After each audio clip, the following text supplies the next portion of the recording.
If I want to talk to teenagers teaching sex and healthy relationships, where do I even start? This is Reid from ReidAboutSex.com. Cathy from IntimacyDojo.com, and what I'm wearing, the Sex Geek Summer Camp green t-shirt. This is business advice for sex educators, workshop facilitators, and the like. Yeah, and it's a great topic. The teenagers really need help with understanding their bodies and their sexuality in a clean and powerful way. There's a lot of misinformation out there. So I'm so glad you're interested in teaching that. And it is a somewhat delicate topic because teaching teenagers, I mean, you have to deal with parents and all kinds of, like, what's okay to tell them. Yeah. The easiest thing is I would write a book so that you have something to establish yourself as a means of an expert or somebody who has good advice for teenagers. Your job as an educator, I believe, then becomes about, well, am I teaching parents how to talk to their kids, or am I teaching the kids how to figure out the world for themselves? If you're an overachiever, then write both books and have them be complementary, one for the parent's guide and one for their teen. And now what you've started to do is you're starting to establish your positioning as somebody who works with teens, and you can build out your course offerings and your services from there. That's probably going to be one of the easiest ways to start establishing yourself, is creating, and this only works, by the way, if the book's any good. Yeah. You could do this, a different version where you do as a workshop or an online course or something like that. But again, now with an online course for teens, now you're marketing to the teenagers who really don't have the buying power specifically. Sometimes. Depends on what your price range is. Depends on the price range.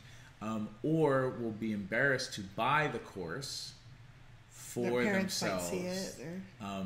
Phones have helped that because most parents don't check their kids' phones' browsers. Depends. But again, back in the old days, me being old, kids were scared or nervous about using the family computer because of the browser history. So depending on how you want to build your business to make a living working with teens, you've got it's actually 3 tiers, which is the kids directly, parents of the kids, and then whatever organization works with kids and or parents.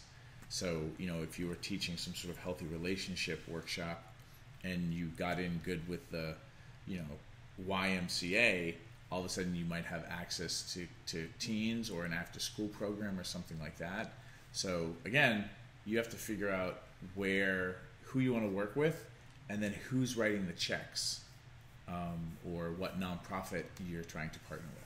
If you haven't done a lot of this work, coming to Sex Geek Summer Camp is a great way. Reid walks you through how to find your ideal demographic, how you express yourself naturally, a lot of things that would help you skip all the noise and get right to the juicy stuff that makes you happy. Because there's a lot of confusion out there around business and how to approach making a living as an educator.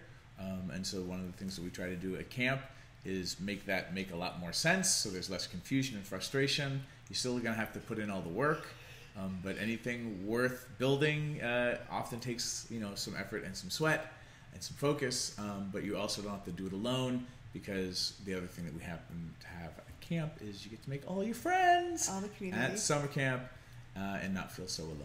Yes. Hope this helped. We'd love to know what you think. Leave comments below. Yeah, and go to sexgeeksummercamp.com and sign up for some free videos. I hope this business geekery was useful for you. If you'd like to continue with the brain sex, click on subscribe up here. If you want to follow me on social media, right here, ladies and gentlemen, next video below. And if you'd like your very own Sex Geek Summer Camp t-shirt, then just click right here, right now. Boop.